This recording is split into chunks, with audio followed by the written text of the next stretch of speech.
فطرت واپس اپنے دفتر پہنچ کر سر پکڑ کر بیٹھ گیا۔ اس کی سمجھ میں نہیں آ رہا تھا کہ اس کا قصور کیا ہے۔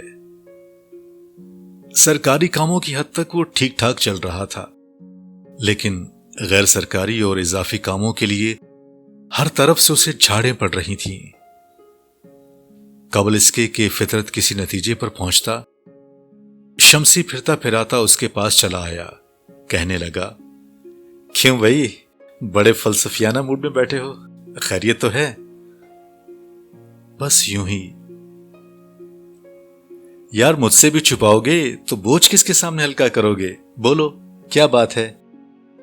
شمسی، تم نے بچپن میں آٹا پیسنے کی چکی دیکھی ہوگی، جس کی چمنی کے ساتھ ایک ڈبہ بندھا ہوتا تھا، اور جب چکی چلتی تھی تو اس ڈبے سے پھک پھک کی تیز آواز نکلتی تھی۔ ہاں، یہ ہمارے بچپن کا عام سین تھا۔ اور تم نے اینٹوں کے بھٹے کی چمنی بھی دیکھی ہوگی، جو چپ چاپ آسمان کی طرف منہ اٹھائے دل کا غبار دھوئیں کی شکل میں اوپر پھینکتی رہتی ہے۔ ہاں، ایسی چمنیاں اسلام آباد کے ارد گرد بھی نظر آتی ہیں، لیکن تم کہنا کیا چاہتے ہو؟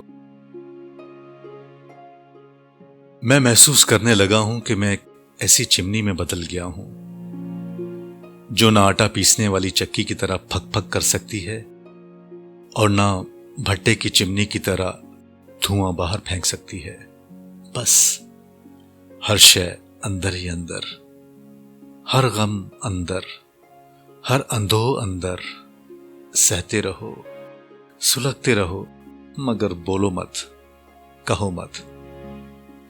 لیکن فطرت، یہ صرف تمہارا مسئلہ تو نہیں، یہ تو ہر انسان کا مسئلہ ہے۔ اپنے اپنے حالات میں اپنی اپنی جگہ ہر شخص تنگ ہے، پریشان ہے، اداس ہے۔ میں کب کہتا ہوں کہ میں اس عذاب میں تنہا ہوں، یا صرف میرے اندر یہ جہنم دہک رہا ہے؟ میں تو زندگی کے بارے میں عام بات کر رہا ہوں، تمہیں یوں محسوس نہیں ہوتا کیا؟ ہوتا ہے، میں بھی بنیادی طور پر آرٹسٹ ہوں، لیکن مجھے عملی زندگی کا آغاز کیے 10 سال ہو گئے ہیں۔